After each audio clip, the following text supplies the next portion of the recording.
Une troisième cité-État a été créée officiellement en 1982. Cette cité-État est appelée District of Columbia et est située sur une parcelle de terre d'environ 16 km² dans le centre de Washington. Le district de Columbia a son propre drapeau et a sa propre constitution. Même si elles sont géographiquement séparées, les cités-États comme celle de Londres, du Vatican et District of Columbia sont un seul empire imbriqué appelé l'Empire de la Ville. Le drapeau du District of Columbia a 3 étoiles rouges, un pour chaque ville de l'Empire de la Ville. Cet empire entrepreneurial des 3 cités-États contrôle le monde, économiquement à travers la City de Londres, militairement à travers le District of Columbia et spirituellement à travers le Vatican.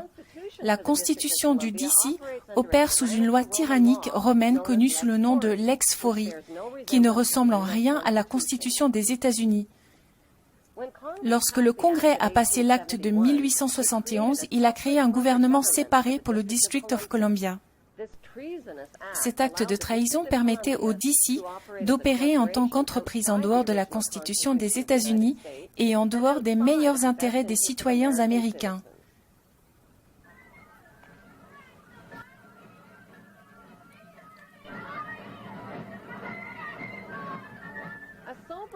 Une sérieuse étude des traités et des chartes signés entre la Grande-Bretagne et les États-Unis d'Amérique expose une vérité choquante.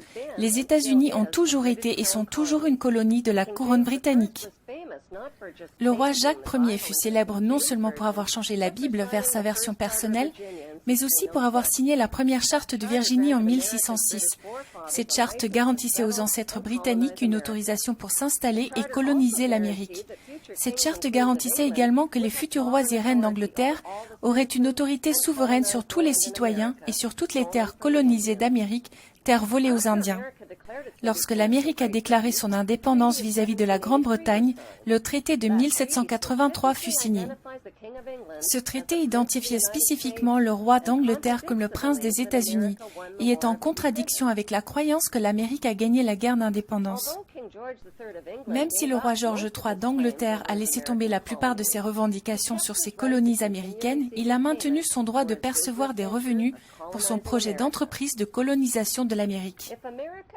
Si l'Amérique avait vraiment gagné la guerre d'indépendance, elle n'aurait jamais accepté de payer des dommages et réparations au roi d'Angleterre.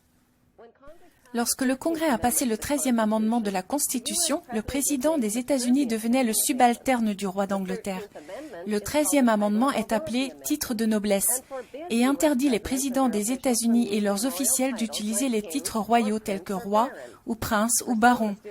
Pour une raison inconnue, le 13e amendement ratifié en 1810 n'apparaît plus sur les documents courants de la Constitution. La guerre sanglante d'indépendance contre les Britanniques a ruiné l'Amérique et a changé les citoyens en esclaves sous dette permanente envers le roi.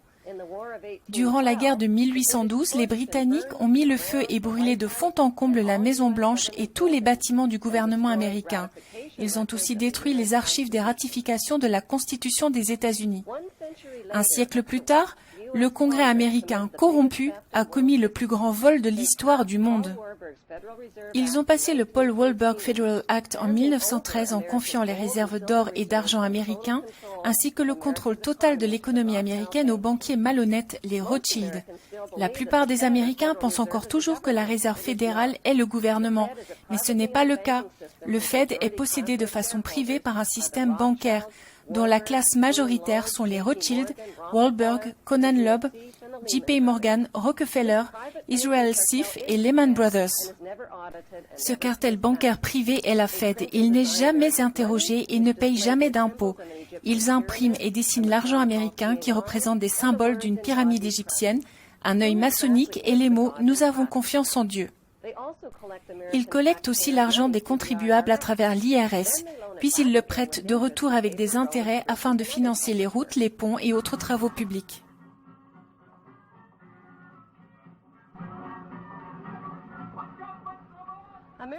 Les présidents américains sont recrutés et financés par ces groupes de pouvoir particuliers, comme par exemple George W. Bush ou John Forbes Kerry, dont les initiales sont JFK. C'est un membre de l'université de Yale et sa fraternité Skull and Bones. La première partie du nom de John Kerry informe sur son origine depuis le capitaine Robert Bennett Forbes, qui était un trafiquant de drogue dans le réseau d'opium entre les Rothschild et la Chine dans les années 1800.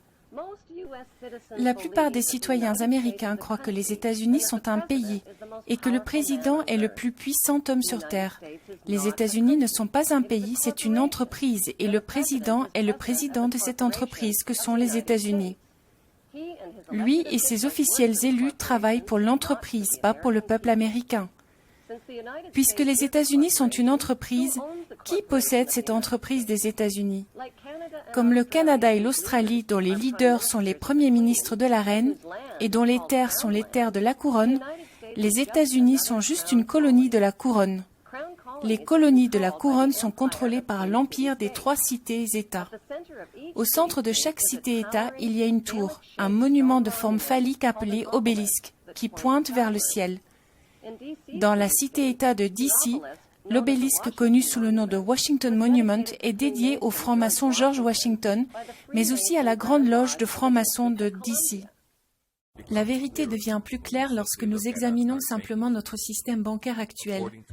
Selon un rapport intitulé « Les directeurs de la Réserve fédérale, une étude de l'influence sur les banques d'affaires menée par le Comité sur les courants bancaires, le logement, la Chambre des représentants en août 1976 », il a été conclu que tous les grands cartels bancaires financiers des États-Unis sont tous des filiales de la London Bank d'Angleterre. En d'autres termes, la banque Lehman Rothschild possède toutes les grandes banques des États-Unis. Cette liste comprend Lehman Brothers et Morgan Stanley récemment dissous à cause de la crise économique créée, la National City Bank, Chase Manhattan et bien d'autres. Chaque fois qu'un contribuable paye un impôt, il transfère son travail à la reine d'Angleterre et à ses héritiers. Qui sont ces héritiers, me direz-vous? Tous vos présidents et hauts fonctionnaires qui sont liés par le sang à l'aristocratie, ils sont appelés communément les esquires. Un esquire est défini comme un homme appartenant à l'ordre supérieur de la noblesse anglaise, se situant immédiatement en dessous d'un chevalier. Pour représenter la couronne, des esquires ou des avocats ont été utilisés pour gérer le processus légal d'infiltration des Amériques. Ces esquires maintiennent des positions de pouvoir et continuent ainsi à exercer un contrôle par le biais du droit de l'amirauté britannique. La plupart d'entre nous avons entendu parler de Benjamin Franklin, de John Adams et de leur première contribution aux États-Unis, mais ce que vous ne savez peut-être pas, c'est que Benjamin Franklin, John Adams et John Jay étaient tous des esquires de la couronne. Ils ont négocié le traité de paix de Paris de 1783 au nom des États-Unis. Cela devient plus clair maintenant, alors que le traité semble s'aligner en faveur des Britanniques, même s'ils ont soi-disant perdu la guerre. Le traité de paix de Paris n'a pas donné à l'Amérique le titre de propriété des terres, les possessions du roi en Amérique étant protégées par des chartes d'entreprise. Benjamin Franklin a visité l'Angleterre et la France à de nombreuses reprises pendant la guerre d'indépendance. Une fois de plus, les Britanniques sont passés du contrôle des 13 colonies à un contrôle secret.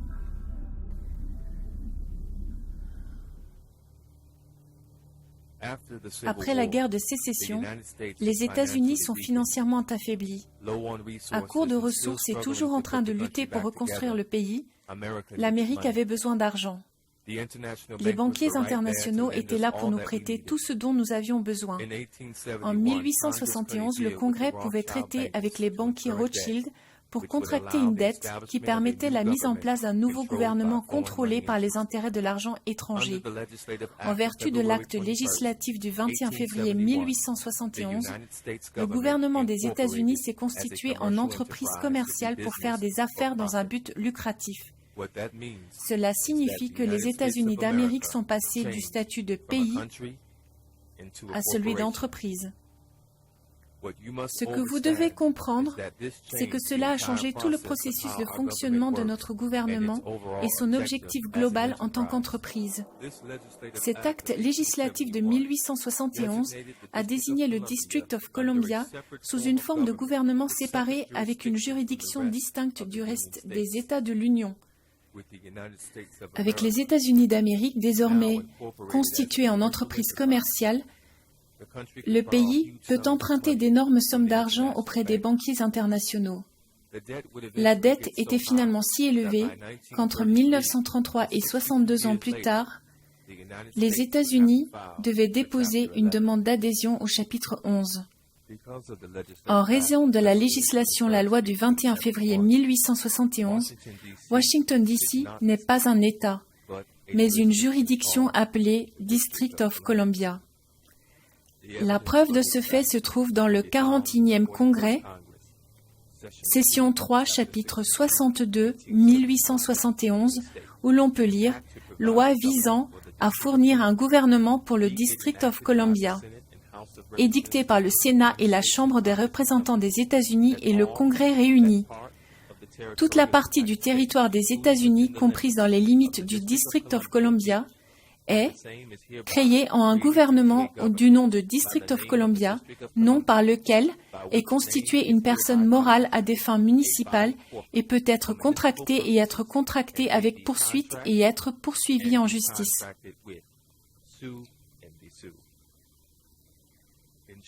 En bref, les 50 États sont séparés des terres juridictionnelles du District de Columbia.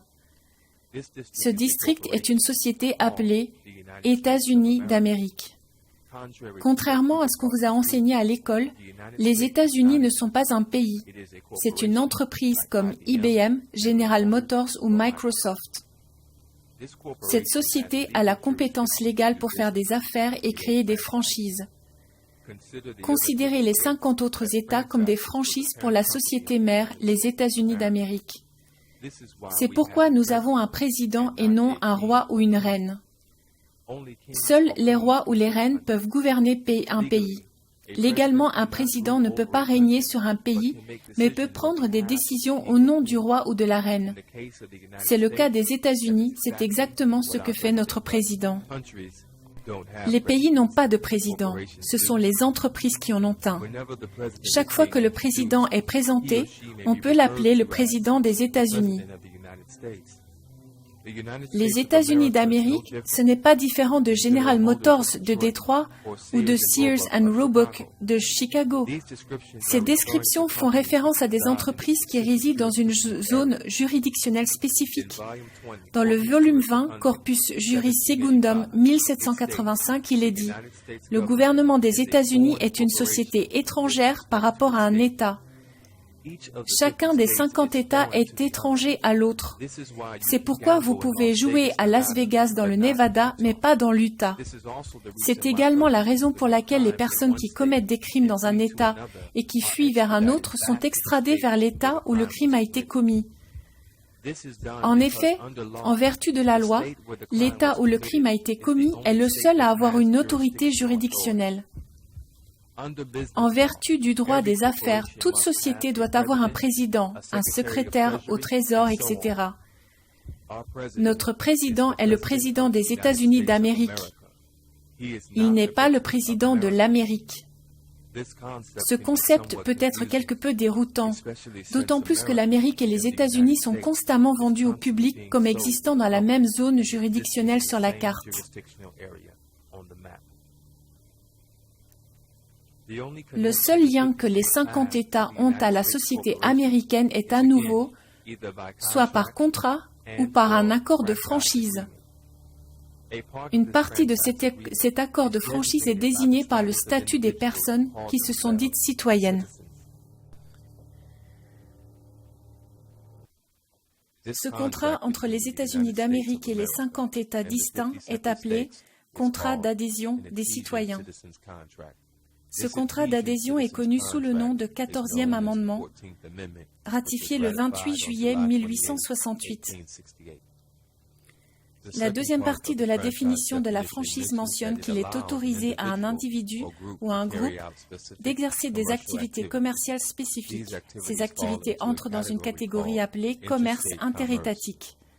L'article 1, section 8, clause 3 de la Constitution des États-Unis est connue sous le nom de clause sur le commerce. Elle stipule que le Congrès a le pouvoir de réglementer le commerce avec les nations étrangères, entre les États et avec les tribus indiennes de l'époque. Ce pouvoir est passé sous la tutelle d'un organisme de régulation appelé Commission du commerce interétatique, ou ICC. Chaque fois que vous signez votre nom ou prêtez serment, vous changez de statut. Vous vous demandez peut-être ce qu'il en est de la citoyenneté américaine. En droit, lorsque vous voyez les mots « citoyen américain », cela signifie que vous êtes un citoyen des États-Unis, engagé par un numéro de sécurité sociale de votre certificat de naissance ou par le contrat de franchise de votre État, qui est le contrat d'adhésion au 14e amendement. Il est essentiel que vous compreniez que vous n'êtes pas et ne pouvez pas être un Américain. Un Américain est une personne libre qui n'a pas conclu d'accord contractuel avec la société américaine. N'oubliez pas que vous n'êtes pas un Américain. Vous êtes légalement un citoyen vivant dans un État étranger. L'autorisation accordée par la société appelée États-Unis d'Amérique peut être liée à 3 domaines principaux de contrat, et nous en avons mentionné 3. Nous avons examiné le 14e amendement et nous nous sommes rendus compte que cet amendement était en fait un contrat. C'est un contrat d'adhésion entre le gouvernement des États-Unis et les citoyens de ce pays. Pour les Afro-Américains, cela signifie que l'ancien régime de propriété des esclaves, où un homme blanc possédait un esclave sur une plantation, ce régime était supprimé et les propriétaires de ces esclaves transféraient leurs propriétés qui étaient les esclaves au gouvernement des États-Unis en vertu du 14e amendement. Et si vous vous souvenez, quand vous étudiez l'histoire, vous savez que de nombreux États du Sud et ses propriétaires d'esclaves ont été indemnisés pour avoir transféré ces esclaves. Ce qui signifie, pour les Noirs, cela signifie que vous n'êtes pas libre. Vous êtes ce que l'on appelle des émancipés, et une émancipation n'est pas la liberté. L'émancipation est le transfert de propriété d'un propriétaire à un autre. Ce processus n'a rien à voir avec la souveraineté. Un citoyen de la société américaine ou un Américain ne peut pas être souverain, parce qu'il ne possède pas la terre ou n'a pas de titre de propriété clair sur la terre. De plus, ces personnes n'ont pas établi une armée pour prendre la terre ou pour créer leur propre terre à l'intérieur des États-Unis.